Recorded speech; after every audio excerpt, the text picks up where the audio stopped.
আসসালামু আলাইকুম ওয়া রাহমাতুল্লাহি ওয়া বারাকাতুহু। সাল্লাল্লাহু আলা নবিয়িল উম্মি ওয়া আলিহি ওয়া সাল্লাল্লাহু আলাইহি ওয়া সাল্লামা সালাতা ওয়া সালামান আলাইকা ইয়া রাসূলুল্লাহ।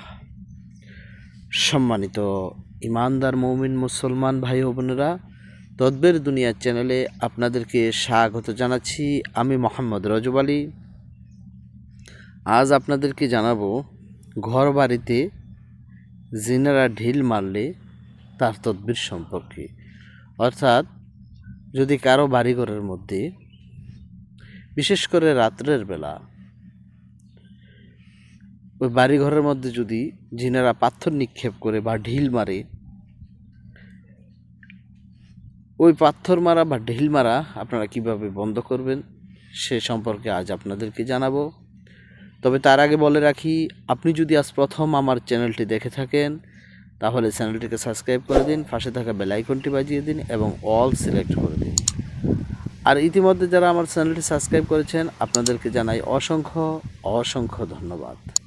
তো সম্মানিত ইমানদার মুমিন মুসলমান ভাই ও বোনেরা, চলুন আমরা কথা না বাড়িয়ে আমাদের আজকের মূল আলোচনায় ফিরে যাই। আমাদের আজকের আলোচনার বিষয়টি আপনারা ইতিমধ্যে অবগত হয়েছেন। যদি কোনো বাড়িতে কিংবা কারো বাড়িঘরের মধ্যে বিশেষ করে রাত্রের বেলা জেনেরা মাটির ঢিল নিক্ষেপ করে কিংবা পাথর নিক্ষেপ করে আপনার জীবনকে দুর্বিষহ করে তোলে। দেখা গেছে যে আপনার যদি টিনের চালের ঘর হয়ে থাকে তাহলে ওই চালের মধ্যে যদি জিনেরা ঢিল মারে কিংবা মাটির চাক ছড়ে মারে, তার শব্দে বিকট শব্দে আপনার নিদ্রার বিশেষ সমস্যা হয়ে থাকে। অর্থাৎ এই বাড়িঘরের উপর যখন এই জিনার আসর পড়ে থাকে, প্রভাব পড়ে থাকে, তখন তারা ঢিল নিক্ষেপ করতে থাকে, তাহলে আপনার জীবনটা দুর্বিষহ হয়ে ওঠে। তো এমতো অবস্থায় আপনাকে যে কাজটি করতে হবে একবারে সহজেই, আপনি খুব সহজেই এই সমস্যাটি সমাধান করতে পারবেন। আপনারা স্ক্রিনে এখন একটি নকশা দেখতে পাচ্ছেন, এখানে কিছু আরবি হরফ রয়েছে। এই আরবি হরফগুলা আপনার একটি কাগজের মধ্যে জাফরান কালি দ্বারা লিখবেন, বা যে কোনো কালি দ্বারা লিখলেও হবে, তবে জাফরান কালি দ্বারাই লেখাটা ভালো। তারপরে আপনারা যে কাজটি করবেন, এই নকশাটি লেখার পরে, এই আরবি হরফগুলা লেখার পরে আপনারা একটি মাটির নতুন পাত্র নেবেন। এটা চাই কলস হোক আর পাতিল হোক, যেটা হোক, অর্থাৎ এক কথায় একটি মাটির পাত্র নেবেন, তবে পাত্রটি যেন নতুন হয় এবং মাটির।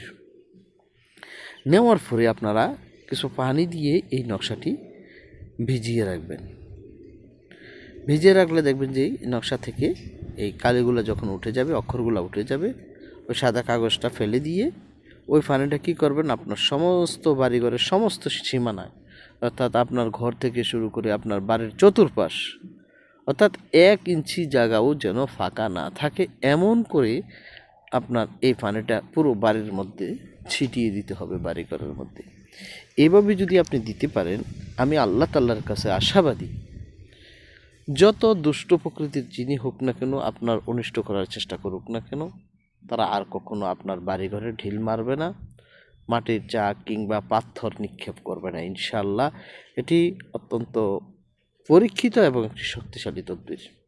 মহান আল্লাহ পাকের প্রতি পূর্ণ আস্থা বিশ্বাস রেখে আপনারা এই তদবিরটি প্রয়োগ করতে পারেন ইনশাআল্লাহ। এর ফলে আপনার বাড়িঘরের মধ্যে জিনেরা ঢিল মারা বা ইট পাথর নিক্ষেপ করার বন্ধ হয়ে যাবে। তো সম্মানিত ইমানদার মুমিন মুসলমান ভাই বোনেরা, এই ছিল আজকের মতন। পরবর্তী সময়ে নতুন কোনো বিষয় নিয়ে আসবো। সে পর্যন্ত ভালো থাকুন, সুস্থ থাকুন। আসসালামু আলাইকুম ওয়া রাহমাতুল্লাহি ওয়া বারাকাতুহু।